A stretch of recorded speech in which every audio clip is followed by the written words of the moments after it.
Today's video is sponsored by Sakura. More on that later. The last time I truly enjoyed a mainline Pokemon experience was back in the Gen 4 Platinum era, fittingly. I ended up skipping all of Gen 5 for no particular reason other than that's just where I was in my life. I picked the games back up near the end of Gen 6 and beginning of Gen 7, but when I did so, I found that instead of enjoying the game itself, I was rushing through it with very little care, so that I could gain access to the whole game and finally start collecting. Specifically start shiny hunting. While I had a good time doing this, the games themselves were a little more than formalities to me. They were practically identical to every other game before it, so I just wanted to get them done with so I can move on to the actually interesting stuff. This was a very shallow way to play the game, and eventually that shallowness was too much for even me to bear once Ultra Sun and Moon came out. I stopped shiny hunting and just decided to stop with Pokemon. And then Sword and Shield came out. It seemed like it was trying to do something different, what with the wild areas and whatnot. So despite all the controversy around it, I decided to give Pokemon one last try. And the game failed me. This isn't a video essay about the past games, so I won't focus on them today. But I had started to really feel how rushed and careless each and every game was becoming, and Sword and Shield was just my final push. After playing it, I opted to never buy another Pokemon game again, and Bad Diamond and Stupid Pearl further confirmed that resolve. In comes Legends Arceus. Given my previous resolve, I watched the game's trailers with ample amounts of hesitation. On the surface, it seemed to actually be a change in form, something that could truly impact how one approaches and appreciates the game, which hadn't really happened in the history of mainline Pokemon, and it wasn't even being presented as a spin-off. This was the new Pokemon. Granted, I have seen debates about whether or not Legends Arceus is a mainline game, but I'll talk about that at the end of the video. I had my doubts regardless due to the lack of polish it seemed to have in quite a few areas. Fans still presented their tried and true, "it'll look better, it's still in development" argument, but I knew that probably didn't hold much ground, as usual. Game Freak is still forced to undergo extremely strict release schedules, where no matter what they do, the finished product will end up feeling rushed in many areas. As long as they're still forced to release whole games practically annually, the series will never be able to see its full potential. But deep down, a childhood itch to play a new and exciting Pokemon game was resurfacing. And so, despite my previous resolve, I gave this new style a try. And for the first time in a very long while, a mainline Pokemon game had given me a glimmer of hope for the series' future.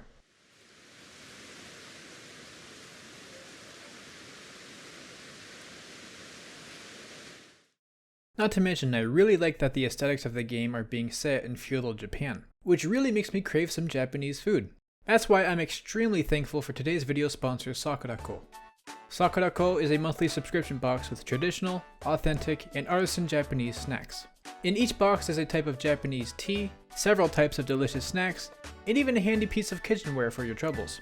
The contents of the box each month are different, so you can try something new each time, and the contents get delivered right to your door. This month's theme is Sakura Afternoon Tea, and you get to enjoy a Hanami picnic from your home. A Hanami picnic is basically having a picnic under some vibrant and gorgeous cherry blossoms. Hanami literally meaning flower viewing. Given the current circumstances, having food delivered is already pretty convenient, but getting to experience the snacks and cultures from across the world can really spice up your day-to-day life. Not only does the service help support local Japanese snack makers in getting more business and expanding their reach, but it also allows people all across the world to get a taste of that culture, which I think is just incredible.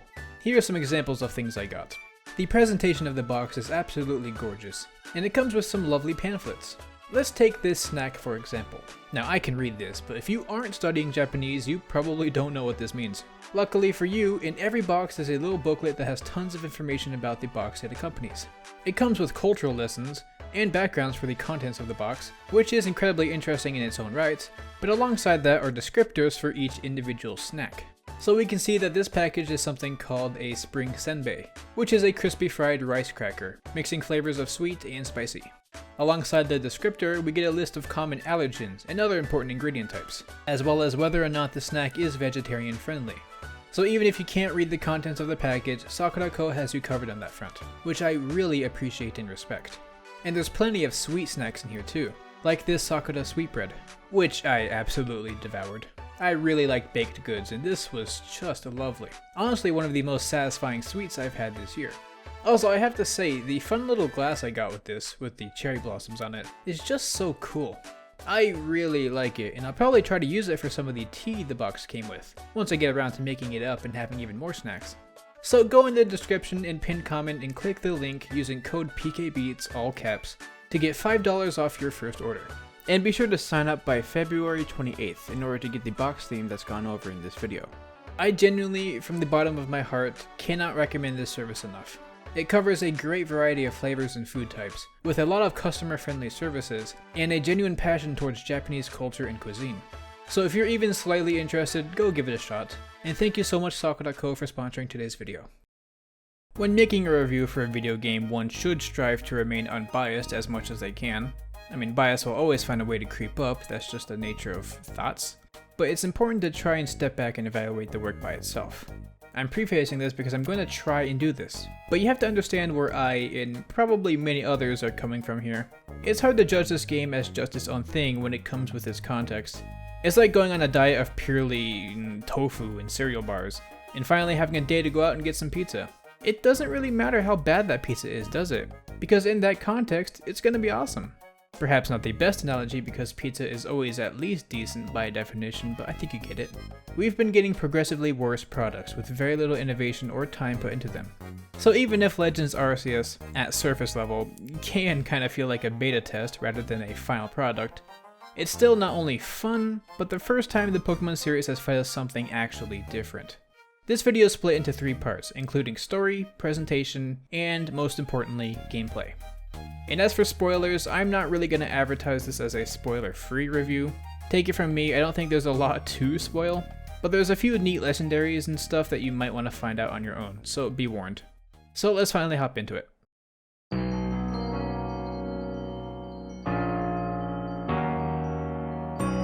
Originally in my script I had gone into detail regarding the story, but after sitting on it I decided no, it's a Pokemon story.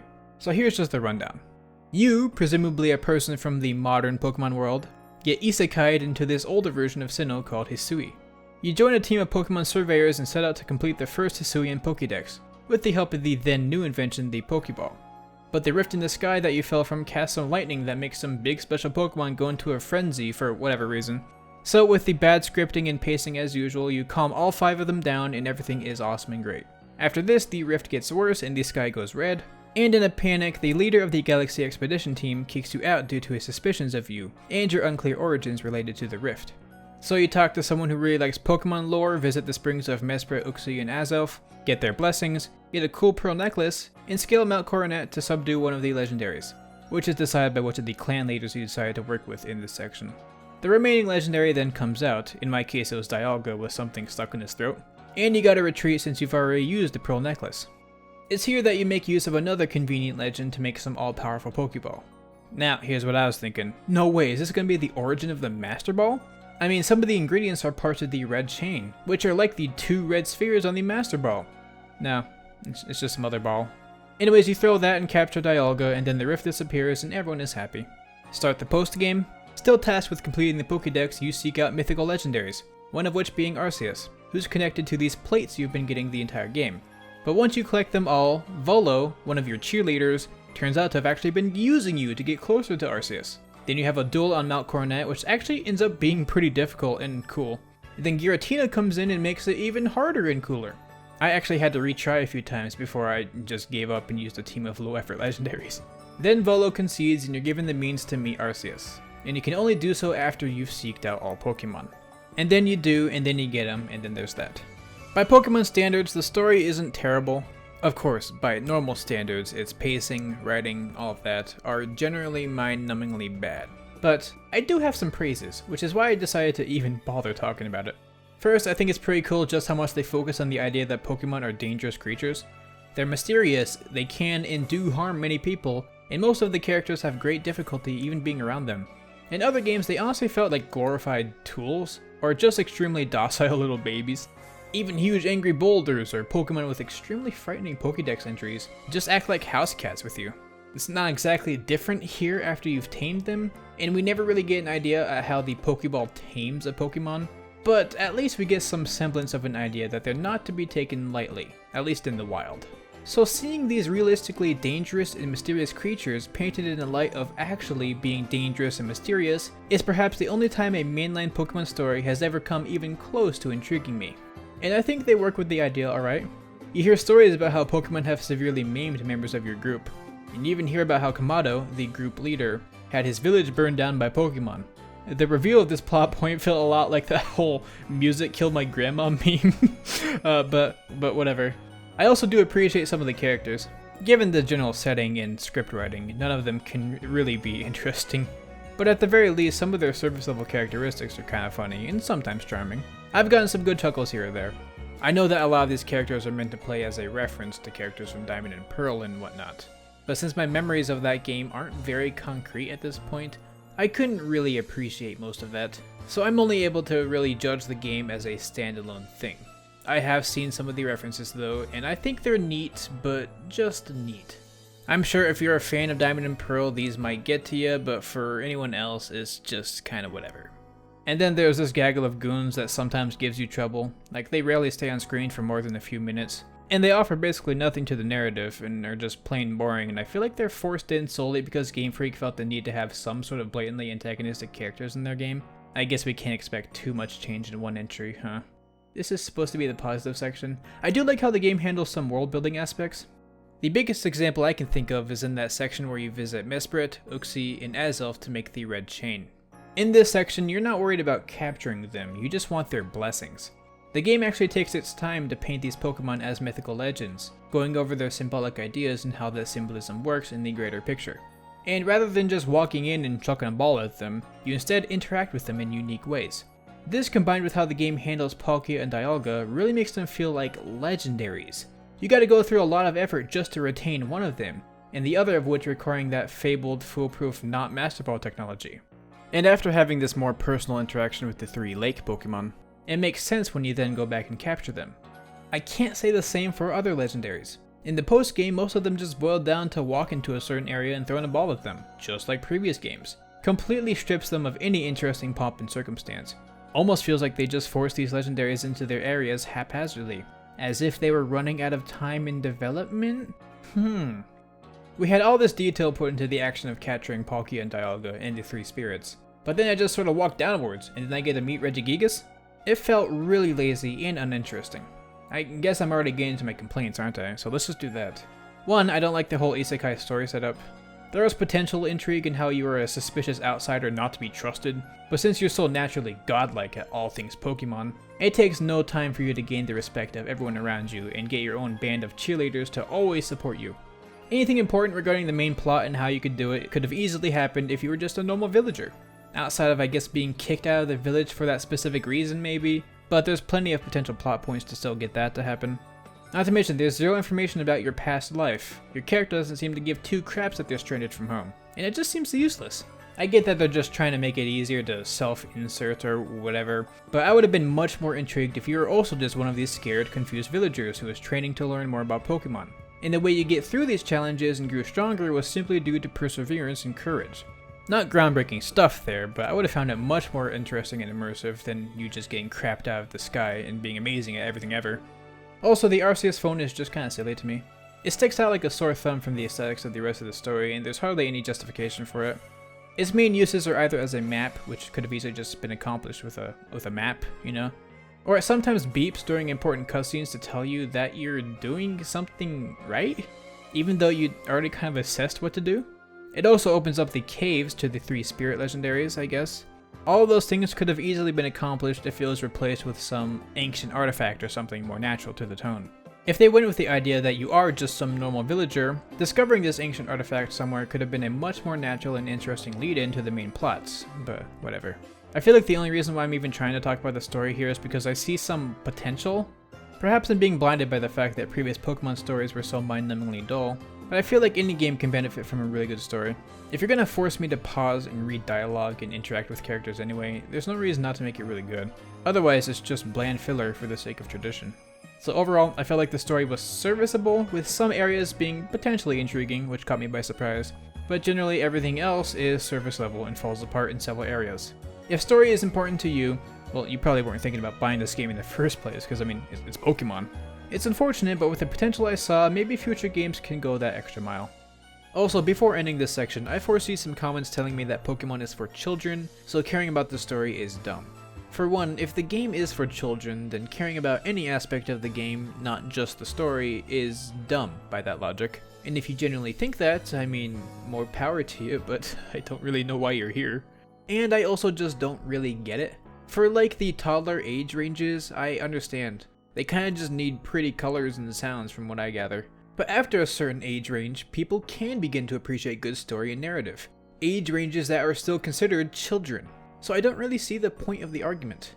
Please remember that a good majority of people watching are probably considered children realistically.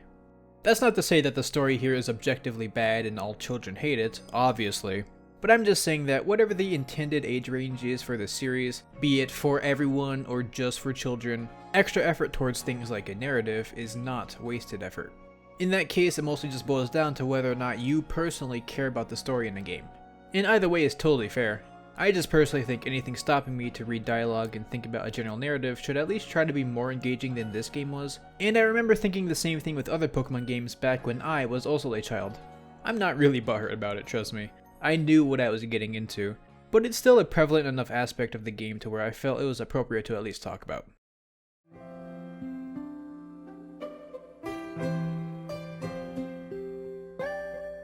This is perhaps the section you'd see most talked about. Rather, most critiqued regarding this game. Its overall looks and performance and whatnot. So like the last section, I'll start off with my praises and then get into my critiques. I think the sky is beautiful. I really like looking at it. And that's it. I'm just kidding, there's more. I like the UI in the game in general. It feels very slick and I really like that calligraphy theme. Sound effects in the game are great as usual, plenty of really nostalgic little tidbits here and there without sounding out of place, which I appreciate since they definitely didn't try to make them fit in the past.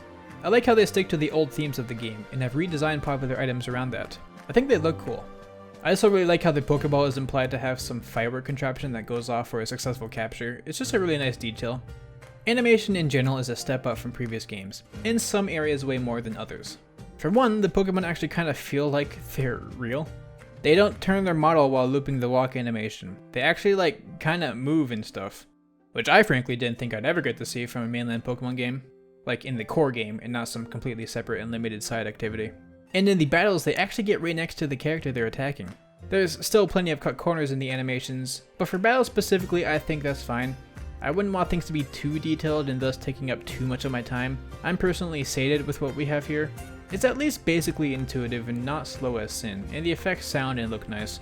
Now, perhaps it's weird to sing praises for one of the highest grossing media franchises doing the bare minimum in animation, and actually, yeah, it is. The animation really isn't anything special, but by Pokemon standards, it kinda is, so I'm happy about that.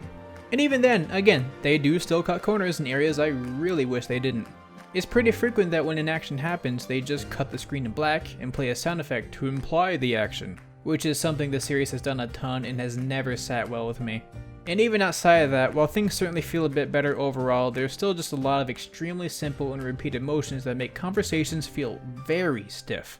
But again, I didn't think Pokemon would ever even be able to look somewhat natural. So even with the areas left to be desired, I'm happy. I guess we're already getting to the criticism section though. I think the graphics are alright, but I've primarily been playing on the handheld as of late. And even then, when you get close enough to actually look at stuff, you can tell it's just not great. There were a handful of sections I thought looked nice, but not a single thing stood out to me, outside of the sky like I mentioned before. It really was just serviceable, which I guess is better than terrible, and I don't think it's terrible. It's like a good Wii game, if that helps put things into perspective. And some parts stood out like a sore thumb, especially water. I feel like the water in this game sucks. It's hard to pinpoint how much of this is Game Freak's problem and how much is just because the Switch isn't very powerful. But given Game Freak's history, as well as the fact that games like Breath of the Wild can exist on the Switch, and I think it's fair to assume that the art direction in general just falls very flat. I still think it looks way better than Fire Emblem Three Houses though, but actually that's not really a debate I want to start, so ignore I said that. Performance is something I didn't have a great experience with either. I've seen mixed results from people, but for me, I experienced major drops in FPS from boss battles or even just existing. It was pretty inconsistent, I do have to admit, but it happened enough to where a few times it actually got in the way of gameplay. It's also pretty common that I'd see an animation in the distance that's rendered at extremely low FPS. It happens constantly with Pokemon that are flying, but I've seen it happen in other areas and it's just not a good look. I think render distance is one of the biggest sore thumbs though. When you're on foot, it's actually pretty serviceable from a gameplay perspective. Anything important within your reach pops out well before you're there. A big issue comes into play when you gain other mounts, especially when you get the ability to fly. I'm just showing off footage of me flying around, I'm not doing anything crazy or specific. You're going to be flying fairly frequently once you get access to it since it's convenient, and in here it's just not good. It is a huge step from the absolutely abysmal render distance seen in Sword and Shield, where Pokemon frequently just appear out of nowhere right in front of you, so I mean, good on them I guess. Granted, there's a few times where knowing where flowers or grass are is very important for search quests, and it's just nice to know before landing in general so you can hide immediately. And these are very bad at rendering. You've got to be super close. So overall, gameplay wise, the rendering is a big step up and is serviceable, but I would have liked it to be a lot better. But I guess blaming the hardware is fair at some point. I mean, even Breath of the Wild struggled with rendering. Not nearly as bad, mind you, especially in the spectacle department. Let's focus on that, rendering the environment. Sure, from a gameplay standpoint, I might not need to see the grass and trees and ruins from all the way over there, but man, when I don't see that stuff in the distance, the landscape feels like a barren placeholder. You don't need to spawn in Pokemon and other super complex things, but just a little bit of nature and detail being retained in the distance would bring so much life. I've seen quite a few people talk about how the world feels empty, and I am forced to agree. At the very least, with that feels part. I think each individual area has a decent amount of stuff to do in it, with good amounts of Pokemon and collectibles and whatnot. But you have to be very close to it in order to actually realize this, which means your immediate surroundings feel somewhat detailed, but then the entire world around you is, again, barren. Barely any trees or grass or structures or anything interesting. It's like you've turned your render distance all the way down, but rather than fog covering your screen, it's wasteland. I do think more detail in your immediate surroundings would have been nice though, as well as just more interesting landmarks, maybe things like more caves or dungeons and whatnot. I can see the argument being made that too much detail could obscure the Pokemon, which could suck, but you could also just add an outline to make up for that, so I don't think it holds up too much. Either way, I think your immediate surroundings are okay, but the world at large feels so lifeless, which isn't great for open worlds, since the use of landmarks and unique locations is not only good for getting your bearings on the land, but just fun for exploration and immersion in general. I think the biggest savior of this is that the gameplay loop has you focusing on your immediate surroundings quite a bit, you know, which Pokemon are near you and how to capture them. So it is a bit easier to ignore the bland backdrops, but you can't really make this argument later on in the game when, again, you get access to flight. There's quite a few quests that have you searching the landscape for things, and this is where render really starts to make the world feel empty. And just as someone who really likes to appreciate landscape and the awe that they can provide, the utter lack of that in this game is disappointing. Speaking of being disappointing, yeah, still no voice acting. I normally don't really care about the presence or lack thereof of voice acting, but I feel like it's just a bit palpable here. There's not just no voice acting, but no voices in general.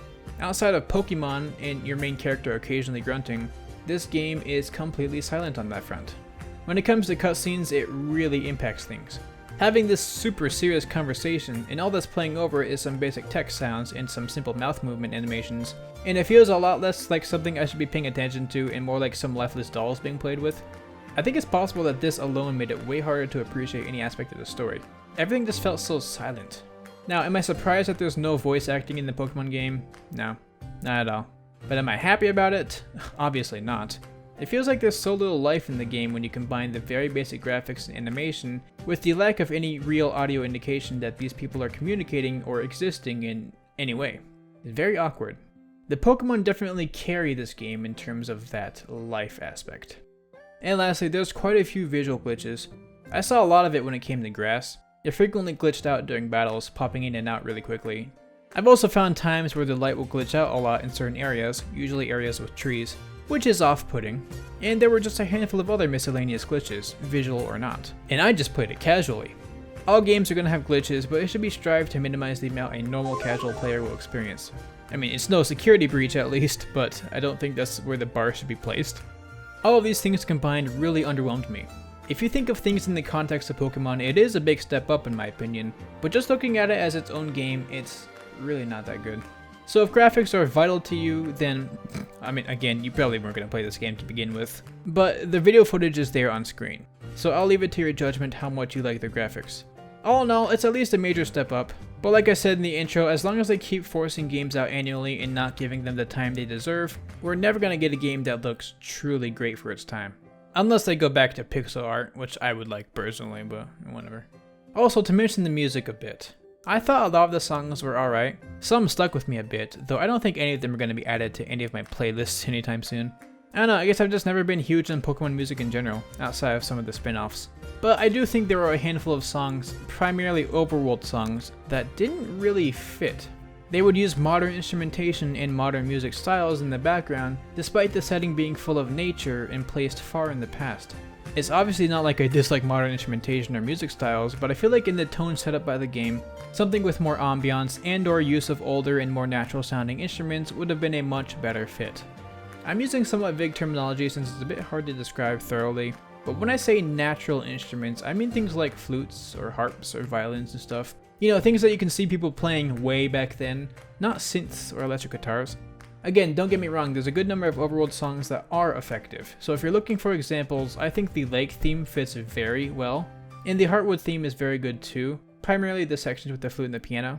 These two songs are some of the few that actually stuck with me in my playthrough. But there's also a not so insignificant number of them that don't accomplish this. But I guess you should take this criticism with a grain of salt. I've always felt a huge disconnect between the public reception of Pokemon soundtracks and my own personal reception, so it's possible that's just not for me, and I also lack that nostalgia for the original Diamond and Pearl soundtrack, so many references outside of Lake Eternal Forest were just lost on me. But from a more objective viewpoint, I do think my criticisms and tone do apply, so I will stick to them.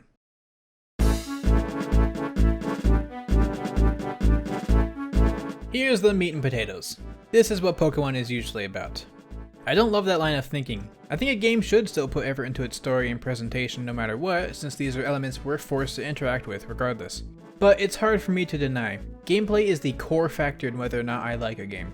The other elements will boost up the experience. But if I hate the gameplay, no matter what, I'm not finishing it.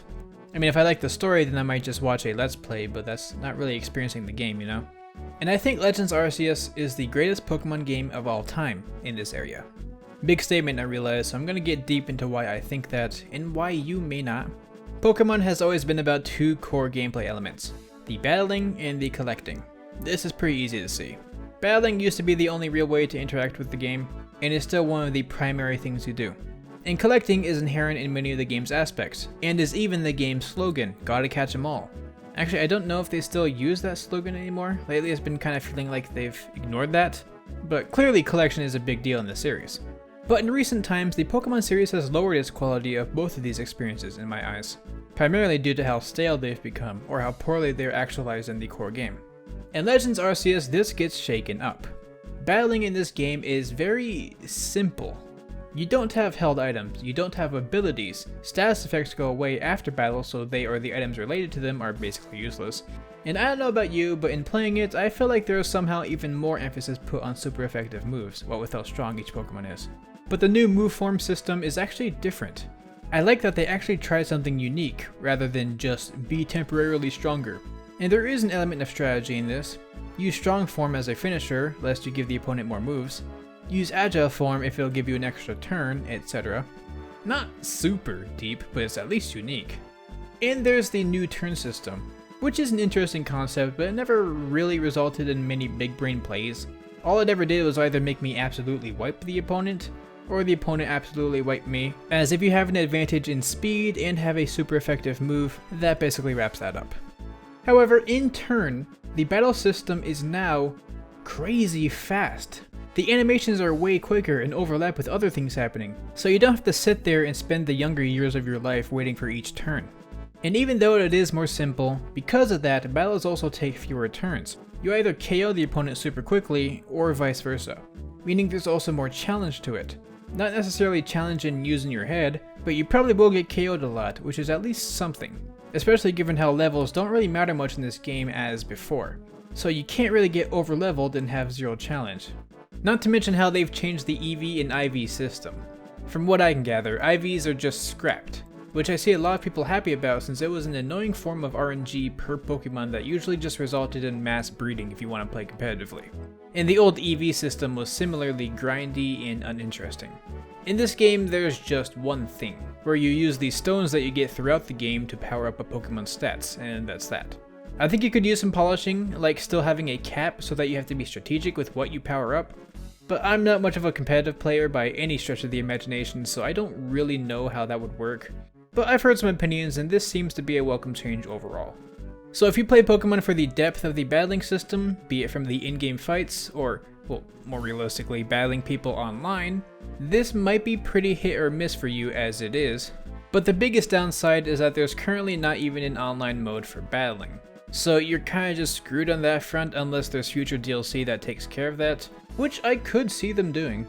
I think if they were to just reintroduce held items and abilities, and allowed online battling to be a thing, then the game's battling system would be super cool competitively, and overall an upgrade from before. Again, at least I assume, I'm just not much of a competitive Pokemon guy. But if you've always just enjoyed the battling system passively, I'd say this is at least a step up from previous games, due to the speed and quality of life changes regarding it. Because Pokemon games, especially the recent ones, have not made good use of the depth this battling system provided, if you never really pursued competitive Pokemon, the core game is probably also just boiled down to using super effective moves to win. So as someone who doesn't play Pokemon competitively, this game was only a step up. Sure, I prefer if the game retained its depth and kept that as an option for those who like competitive, but as a casual player it doesn't end up affecting me in the long run. Because when I play Pokemon, my favorite thing is collecting.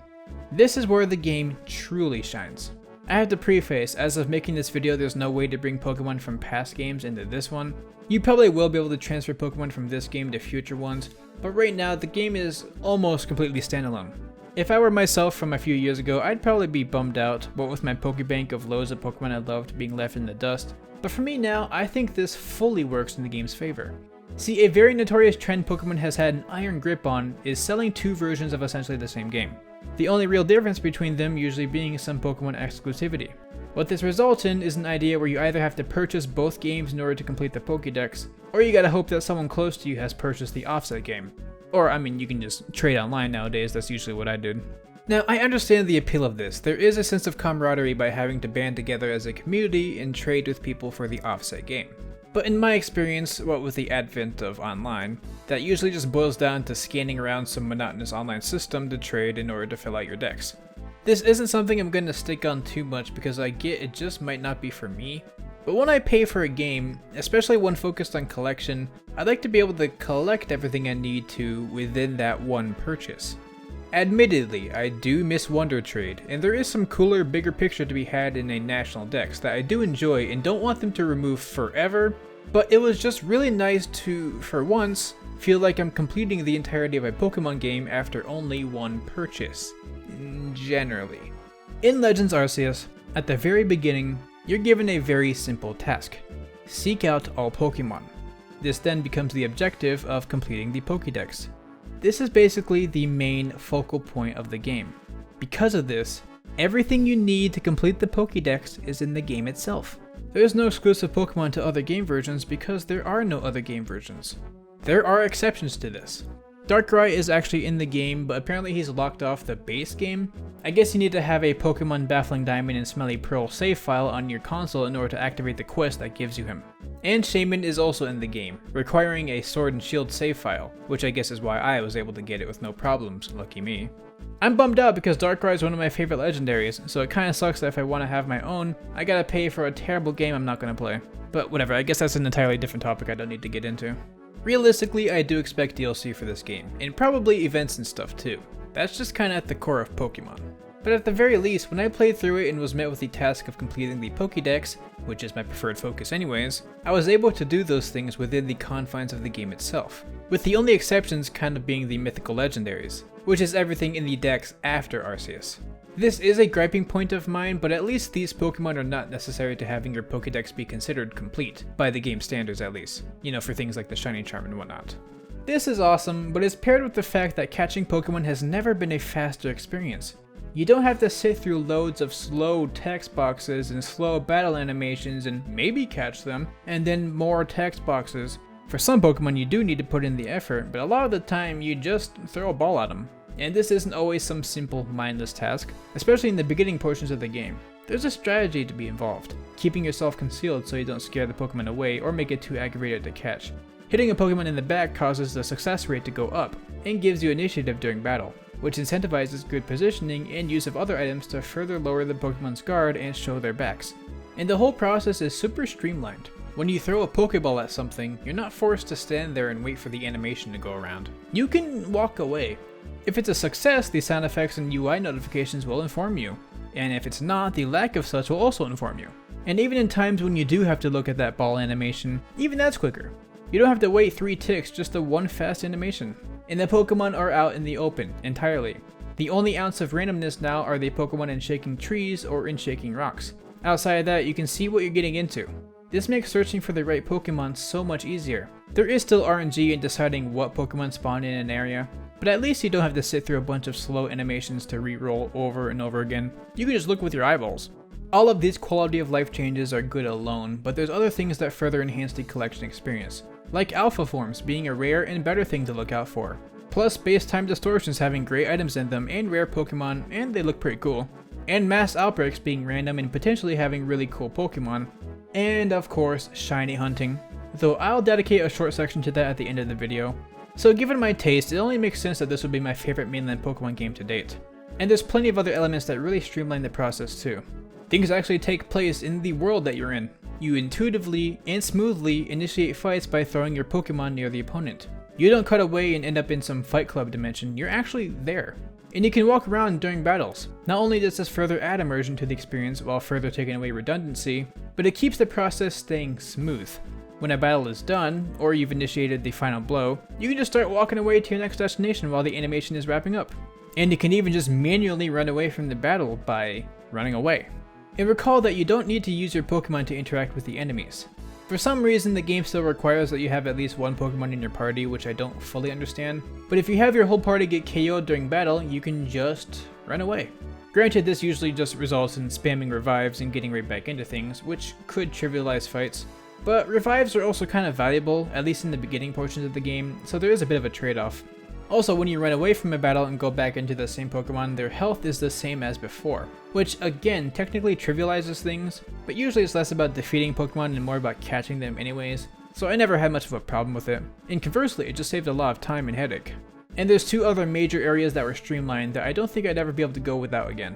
One being that a Pokemon remembers all of its learned moves, and you can only use 4 at a time as usual, so you can choose your Pokemon's moveset on the fly.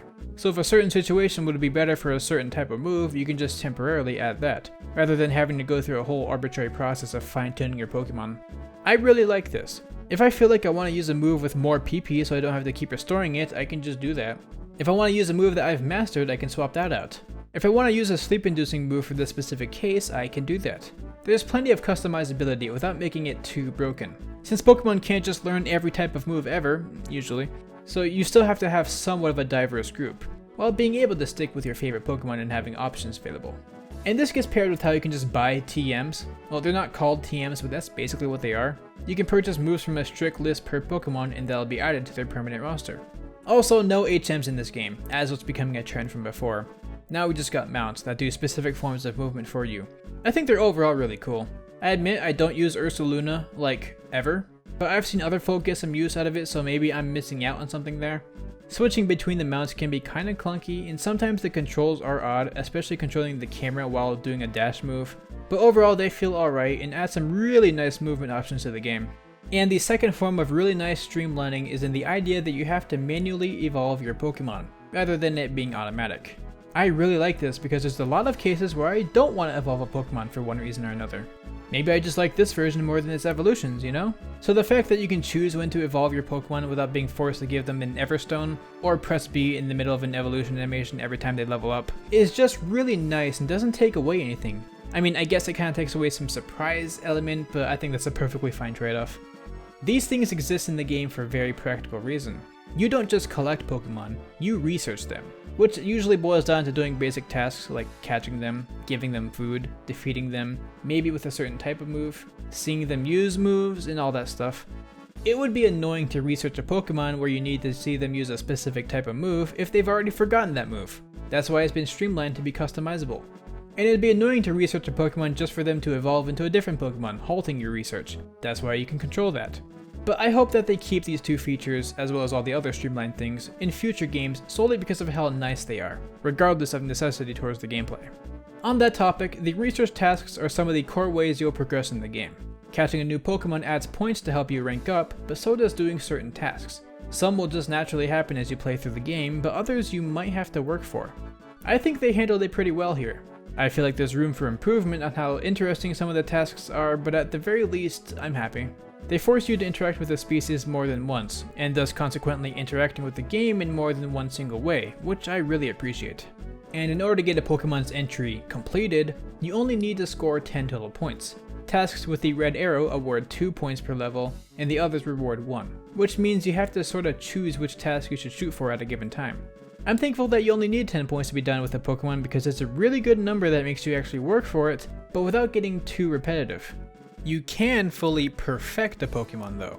There's less normal incentive for it, but doing so increases that Pokemon's shiny odds quite a bit, which is a really good incentive for doing this. If you want to hunt one species, you can just focus on perfecting that one entry. And I think that's a really good compromise, because offering anything else would kinda suck for a casual player. But this works because shiny hunters are already used to the grind, so the act of perfecting an entry is par for the course for them. I say them, but I'm also included in that. I also just really like how some Pokemon act, giving them personality and whatnot. Some are just little demons, what with how aggro they can be, and the docile Pokemon are really fun to interact with, as shallow as it can be. It's just adorable, I don't know. And I really like that the Pokemon in the hot springs are all just totally chill with you joining them. I mean, some run away, but no one tries to kill you. Everyone's there the vibe. I've never felt more at home than standing in a hot spring with some Machokes. Also, apparently if you take damage near Blissey, instead of running away like usual, it'll run up to you and actually help you heal faster. It's a great detail, and while cool stuff like this are far and few between, from what I've seen so far at least, overall Pokemon have never felt more real in a mainline game, and I really like it. I also just really like how open the game is. It's not fully open 100%, but I don't mind that. I do think it's a tad bit cumbersome that in order to change which of the 5 main areas I'm in, I have to report to the professor, sit through the menus, then return to town, and then go back. I'd like if I could just go from one area to the next, but it's not too terrible. And in that area, there's actually a pretty decent amount of things to do, places to go, Pokemon to catch, and stuff like that. And the best thing? The game lets you explore that, usually. It stays pretty linear in the first few hours, your first visit being an extended tutorial of things you've probably already intuited, but once you get through all that nonsense, you can go basically anywhere you want in that area. I say basically, as there are areas locked off until you can get certain mounts, but you've still got a lot of land to work with, and you can work with it at your own pace. It gets better and better per new area.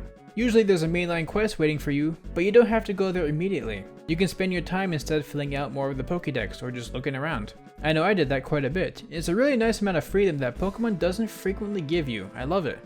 And this freedom is made even better due to the actual incentive to exploration. The obvious one being finding more Pokemon, but there's simple stuff too. Scattered throughout the entire area are various interactables. Some items that you pick up and some that you throw your Pokemon at to collect for you. They're everywhere and they're very valuable. Usually. Yes, the crafting system. This is crafting done pretty dang well. For one, you can craft in bulk. Looking at you, Animal Crossing. And after the drawn out and useless tutorial section, you're given access to your own portable crafting bench, which means you can craft with things in your inventory, which isn't broken due to the limited inventory space. So there's still incentive for you to use the bigger crafting table since it links up to your storage. And boy howdy are the things you craft important. They're simple, but important. Pokeballs, healing items, and revives. These are the big ones. There are other nice items that you can craft like smoke bombs or scatterbangs. Smoke bombs especially can be good, but ultimately your focus is going to be those core set of items that you're constantly using. You can buy items too, and you can also buy crafting materials, but at least before the end game, there's hardly incentive to using your money on this. You certainly can if you don't like gathering collectibles, so I appreciate the choice, but usually it's just better to gather things while you're exploring and just use that. This system isn't perfect though. There's a lot of different collectibles and a few things to craft that I don't think I ever even thought about caring for. For one, beforehand I had mentioned that status effects don't carry on after battle. So why would I care about items that remove status effects? Why would I even care about using a full heal instead of a max potion? The battles don't usually last long enough for it to be worth using a turn on something like that, as either my Pokemon is just going to get KO'd immediately, or I'm just going to end the battle immediately with my own KO. I never felt incentivized to touch this part of the game at all. And another experience I had was in regards to the feeding items. There are a ton of different types of feeding items, and there's even a whole system based around which Pokemon species prefer which type of food and whatnot. There's a lot to it. I just never found a reason to care. In my experience, the Oranberry was almost always good enough. Maybe it doesn't increase catch rate quite as much, and perhaps sometimes one or two species don't like it, I think, I still don't fully know. But basically every time I felt the need to use a food item, the Oranberry worked just fine. And 60 hours into the game, that hasn't changed. So that's a ton of different items that just sort of never got used by me, which is pretty unfortunate. But overall, I really appreciate the game's crafting system, as a lot of the things you craft are very useful, and the act of gathering materials fills the world and gameplay quite nicely. Also, I really appreciate how many ways there are for you to use your money, which is yet another great reward and exploration incentive. You can buy your items or crafting materials, which is really nice in the end game. You can also buy charms that do nice things to help your journey. You can also buy more inventory space. Only one at a time, which can be a little bit annoying, but it's really useful. The price goes up each time you do it, so it starts getting super expensive. But I think the extra inventory space is more than worth it, and further increases the value of money as a reward. And there's plenty of other shops throughout the town that you can make use of, like a clothing and hair shop for customizability. I feel like the options are far more limited than before, but they at least stay within the themes of the game. This is another area I don't usually care about, but when I tried it out for gathering footage, I did find things I liked. Again, not a ton to choose from, but you might find something for yourself. Oh yeah, and there's a whole building dedicated to taking pictures. Okay, I've seen a lot of tweets about this game so far, especially a lot of photos of people's Pokemon groups out in the open, and I gotta say, I don't think I've seen a single person use this photo taking feature. I didn't even enter the building until post-game, when I realized that some of my missing quests were from the dude inside. To this day, I still have yet to actually use this function. On top of the normal currency, there are merit points. You get them from the game's main online aspect. That is, collecting people's lost satchels scattered throughout the map. See, when you get KO'd in the game, you get rescued, but you lose a ton of valuable items in that spot and you can't really get them back. But if another player finds your missing satchel, you'll have your items returned to you. I think it's a fun system. My experience may be biased since I have a ton of people on my friends list. I have no idea how that works for people who don't. Or maybe it doesn't have anything to do with friends lists. But for my playthrough, it worked out pretty well. And hey, I had online active for basically my entire playthrough and I didn't experience any extra lag from it, so that's a big step up. You can use these merit points to purchase certain evolution stones, which is pretty nice. I ended up using it a bit in the endgame when wrapping up my Pokédex. Overall, I think the town is pretty cool. I don't end up using it too much, but I like that throughout the game, you get to see it develop more and more by taking on requests and watching people's lives change. It's still fairly surface level, but I like that it helps build the world a bit, give characters some screen time and offer an interesting reward. Request rewards in general are pretty good. Some will offer you legendaries, or mythical Pokemon, or anything special, which I think is really cool. There's a request that gives you a free shiny Ponyta, which I think is not only awesome, but further ties in the idea of how this game treats shiny hunting. Again, I'll talk about that later. Other rewards are pretty nice because they either come in the form of money, or important resources like Pokeballs or evolution items. Though there's also plenty of rewards that are kinda useless for the game, like some items with issues that I stated beforehand and how I don't use them. And the requests themselves are hit or miss. Some offer interesting world building, or actually offer a pretty big challenge with an important reward. The Wisp quest is a huge one that'll take you throughout the course of the entire game to complete. There are 107 wisps throughout each area, with some small rewards at each milestone. I do kind of wish that they handled the UI on this better. I think it'd be nice if on the map it showed how many wisps you had gotten, or how many were left in that specific biome, and where you got them so you don't end up searching the same place again. It'd make things a bit more streamlined. But ultimately, I actually enjoyed this request quite a bit. I can foresee it being notorious in the community, but I had fun. And I also like the unknown request. Actually, that's not a request, that's just gathering Pokemon, but I like that too. It's a shame that you can only see the wisps from a distance at night, since it made me only want to explore at night, but it wasn't a huge deal, I had fun. Other requests are super simple. Generally, you just talk to someone, then either talk to someone else, or just show that person a Pokemon, and that's it. It's requests like these that make me kind of wish that all requests were shown on your map. You can always see requests, but after you accept it, you have to choose one at a time to show up. I think this makes sense for the overworld marker, it'd be too cluttered otherwise. but it'd be nice if you can open up your map to see which NPCs around you can interact with for a quest. It'd be nice to take care of these smaller requests while I'm here, rather than going back after the fact because I didn't know that's who I had to talk to. And there's a few requests I just don't really like. One example being this request at the beginning where a guard asks you to catch a Brazil that's a certain size. For one, the guard wanted a Brazil that's specifically 2 feet 8 inches or larger. The request information, however, does not state this, so you have to remember that fact. Which is just pretty annoying, and other requests really could stand to have more information written about them, especially given the encouraged nature of gathering multiple requests at once to complete them as you please. So it makes sense that you'd forget some of the flavor text when receiving the request. But even outside of that, this was annoying. Again, this is a beginning game request, yet I didn't complete it until several hours in, once I finally decided to just give up and farm specifically Brazils until I was finally done.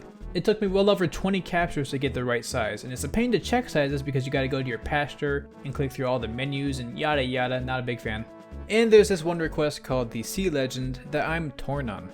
You get the information you need to solve it from boring diamond and subpar pearl, which I think is an interesting concept, getting a hint from one game to figure out a riddle in another, but I feel like 99.99% of players are going to figure it out the same way I did, which is just Googling it, or Bing or whatever you use, I don't judge.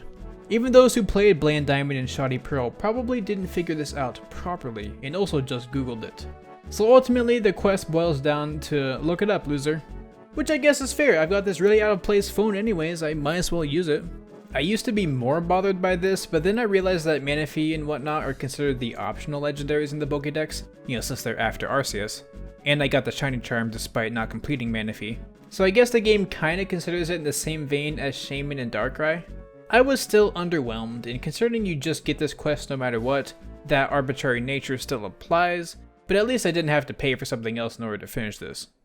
And with that, I want to go over a few final complaints I have with the game. Biggest one, let me customize the controls please. I made this complaint in my Metroid Dread review, and I got met with quite a few people getting mad at me saying, "Oh PK Beach, you can change controls by changing them in the entire console." No, that is needlessly cumbersome.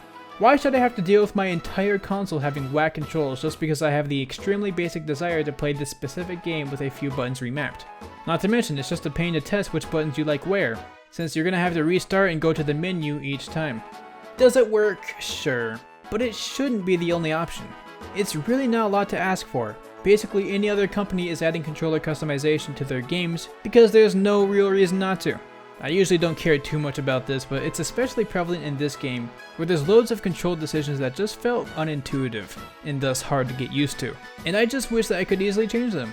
That's all, it's not a huge desire, but if seeing someone criticize your beloved Nintendo wounds you so deeply, please talk about it in the comments so I can not read it.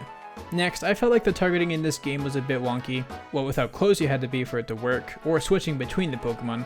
It wasn't egregious, but it left me hoping for better in the future, since it was convenient that I could use targeting to instantly open up that Pokemon's research data to see what it needed, so making the range for targeting bigger would have been appreciated. Targeting is especially bad on water. I think the water in this game is just awful. Not only is it really ugly and hard to see the Pokemon, but when you target them and then throw things at them, as is the typical method, it usually just doesn't work. Actually, there were a lot of times when I felt the geography in the game was just terrible for throwing Pokeballs. It especially happened with the flying type balls, these sniper balls. It was just downright ridiculous at points. Certain angles can just be needlessly finicky, and trees and stuff can be thrice as thick as they seem. And while it definitely didn't ruin the game, it started to really get on my nerves at many points. It hasn't happened yet, but if I fail a shiny because of terrible terrain hitboxes, I might lose it. I mean, I'm really good about saving and whatnot, so I'm not too worried. Which is actually why I haven't failed it yet. There was a point where I had a shiny Baneri on my screen, but I saved right after seeing it. And when I kept trying to throw the ball at it, it just kept hitting the ground despite me targeting it perfectly, then it ran away. But again, because I saved, I was able to just restart and go back and find it again, so it was okay, but man, if I didn't save and I lost that shiny Baneri because of that, I would've, I don't know. Also, I wish there was a bit more leniency on when a Pokemon stopped aggroing you. When you're in this state, you can't fast travel or heal, and it's kind of annoying. I've had times where Pokemon stayed aggroing me well after I went away from them. I almost have to wonder if it's a glitch because they got unloaded or whatever. But yeah, I think it'd be nice if Pokemon were a bit quicker to calm down when you got far away. On that point, I do wish there were better methods for getting Pokemon to not notice you in the late game. There's one item called the Stealth Spray, which makes it harder for Pokemon to notice you, and I think it's a good idea, but the issue for me is that it goes away extremely quickly. I'm surprised they didn't offer a more effective option as you progress in the game. It's pretty annoying when I have a party full of huge, beefy Pokemon and I'm way late into the game, yet Paris still aggroes me as if I insulted his mother. From a lore perspective, I get it, right? My Pokemon are leveled up, but I'm still just a squishy human. That's why I'd at least hope there was some item that you can craft or get later into the game that makes this better. I don't want to have to reapply Stealth Spray every single minute. Also, I wish running was a bit better. Not only is the button is mapped to kinda weird, but there's a hidden stamina mechanic where once you run out, you can't run in large bursts again for a while. And I just don't think it's necessary. It's not that bad overall since you have mounts, but there's times where being on foot is either more practical or is mandatory. So I say just get rid of the stamina system in general, it doesn't really add much. And lastly, I kinda wish there was a minimap option. It's just a bit annoying having to pull up the map so frequently, especially because I keep forgetting which button the map is because it isn't super intuitive to me, and well, you know, I can't swap the controls in the game, crazy. Granted, you can place a flag on the map which will show up in the overworld, which I think is an excellent feature, but it's not always enough information and you only get one per area, so I think a minimap option would have been nice. Now, before ending the video, I want to talk about a rather unique topic that I normally wouldn't refer to, but I believe it's even more prevalent in this game than any other game in the series, and that is shiny hunting. As a collector, the rarity and potentially cool look of shiny Pokemon is awesome, but shiny hunting isn't exactly a super casual experience. Even in modern games when the odds are technically better, the act of shiny hunting can be pretty intensive. For other collections, super rare items cost a lot of money, but here they cost a lot of time. And one might argue that that is even more valuable. So here's how it works here. The odds are the same as recent titles, a 1 in 4,096 chance, but there's a few things that play into this. One, you are constantly encountering Pokemon. Because you don't have to find them in the grass one at a time, it means you can technically roll for a shiny tons of times just by running around. 2, you will almost instantly be able to tell that you found a shiny due to their appearance being different, obviously. Or if that's not enough, because it's not always obvious, there will be a sound and visual effect that plays that indicates this too. It is pretty hard to miss. 3, the odds for finding a shiny double when you've reached a research level of 10 for that Pokemon. And in mass outbreaks, the odds get boosted up to around 1 in 100. And since the other factors like shiny charm and whatnot don't increase it much more in the mass outbreaks, it means you can shiny hunt from the get-go with this method and have good odds. All these things combined mean there's a decent chance in your casual playthrough that you'll find a shiny. In my playthrough, I've found 6. Ghastly, Crobat, Bidoof, Badoo, and an Alpha Paris just from wandering around, and I got a Tentacruel from a mass outbreak. And maybe I found even more since I've started editing this video, I don't know. I've had my instances of dumb luck, but I've been seeing people everywhere on Twitter post about their shiny Pokemon, and there are loads of them. People are getting shinies left and right. On one hand, it does kind of take away from how special they are, but frankly, as someone who doesn't have the free time to spend hundreds of hours to get one Pokemon in a different color, and just the fact that human life is limited and time is very precious, I am totally fine with that trade-off. And getting a shiny is still plenty special and exciting all the same. This just makes it much more accessible and practical to get into, which I think is awesome. I do have to admit, I think it's very annoying how some Pokemon are shiny locked. I get it for some, like Pokemon who appear in a bunch of cutscenes and whatnot, since the models that you see in the overworld are the same that you fight and capture. But I don't get it for other legendaries. How come Manaphy is shiny locked? There's no substantial cutscene involving it, you just walk in the area and catch it. There's no reason to shiny lock it.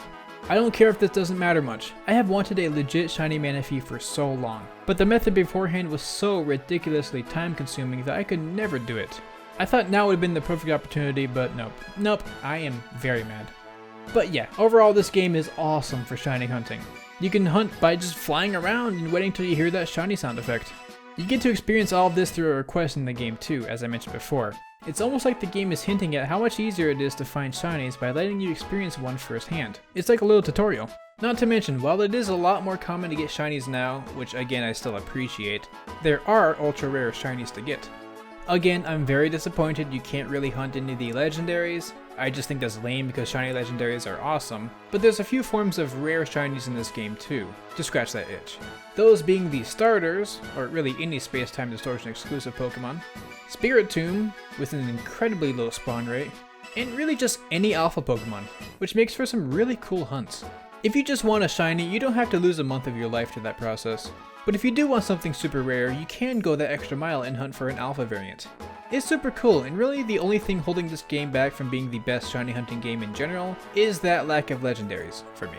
And the method of getting the shiny charm is pretty big, but it's not mind-bogglingly huge. You just gotta get a complete status on every Pokemon in the dex. Again, not including the mythicals listed past Arceus, it seems. It is a lot of effort, but if you've been paying attention to this throughout the game, it's not too bad. I like that it's a good grind, but not an unreasonable one.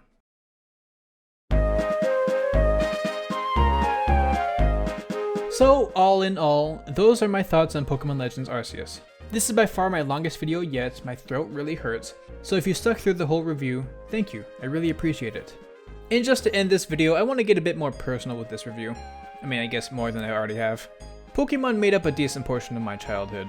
Not nearly as much as other series like Zelda, Metroid, Mario, or even Minecraft. But then into my teen years is when I really got into that whole collection and community aspects. And this was before Pokemon Go, a game that only accented my desires for collection and community. That's why shiny hunting is pretty important for me with this series. But it just got to a point where the games themselves felt so pathetic that even that sense of collecting things in community was just falling apart. So much monotony, such rushed products. Not even my primal urge to collect shiny things and hunt rare cool things could hold out. Granted, I was also becoming busier and busier with college life and YouTube and whatnot, but I know that if I still really liked and respected the games, I probably would have still been able to make time for it. Frankly, I was just hopeless with the series. I thought Game Freak was seeing just how much money they could make with just the worst products ever, solely because it's Pokemon. Maybe it's that sunk cost fallacy. Or realistically, people probably just like collecting things in online competitive, so the quality of the core games themselves probably don't matter too much. And honestly, I even understand this. At one point, I almost considered buying, no, I can't think of synonyms anymore, these two games just for the fact that they had some good legendaries for me to shiny hunt. Of course, I decided to push that resolve down, especially because the shiny charm doesn't seem to work in that game, and I didn't really feel like dealing with 4,096 odds. But yeah, so I really just thought that was it. Pokemon wasn't gonna change much because why on earth would they? Why would they do anything past the bare minimum if they have zero reason to? On top of the fact that their scheduling made that even more ridiculous. Legends Arceus struck me as something that breaks this idea.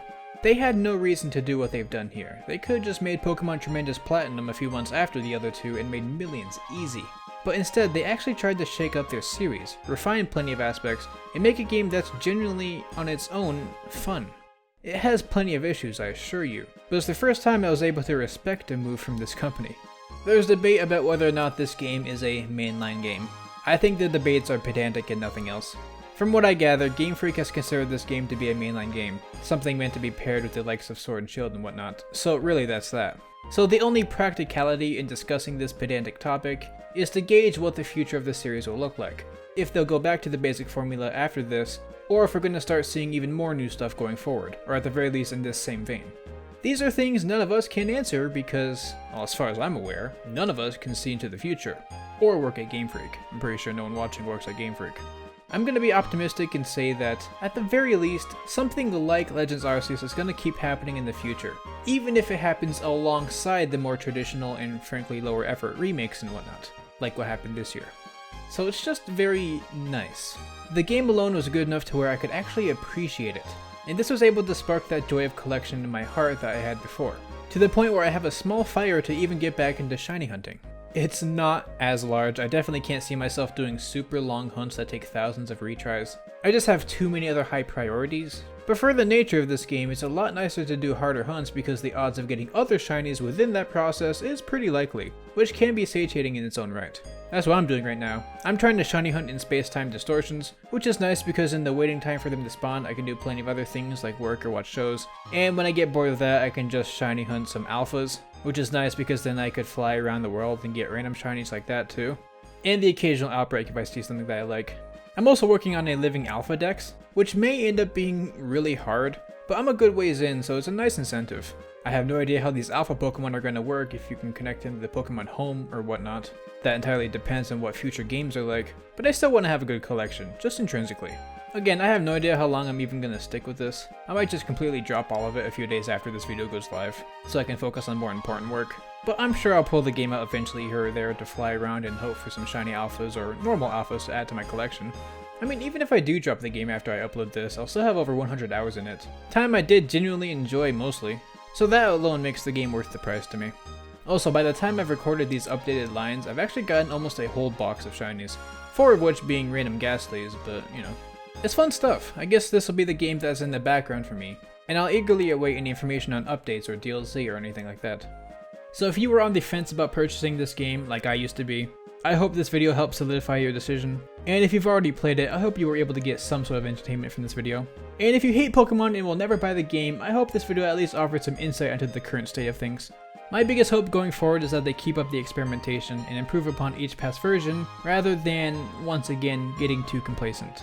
I'm still wary, because, again, as long as they keep forcing games under such strict and rushed deadlines, the final products are never going to be quite on par with many other games and franchises. But at the very least, this is a sign of change in an era where I thought Pokemon was hopeless, which is just enough to rekindle that fire in my heart for the series. And I'm hoping, going forward, Pokemon will start building up to actually making great, full games again. This is the first step forward, so I'm hoping they keep walking rather than falling down the stairs. And of course, tell me all your thoughts and experiences with this game, positive, negative, any of that, down in the comments. Just be respectful, please. I know my experience primarily comes from Twitter regarding this type of thing, which might be an inherently skewed viewpoint because Twitter is terrible. But man, a lot of debates about this series are just awful. So let's be civil and reasonable in the comments, please. Though honestly, if you've made it this far into the video, you probably will be.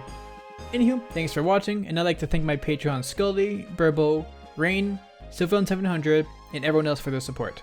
Stay casual, and I'll see y'all later.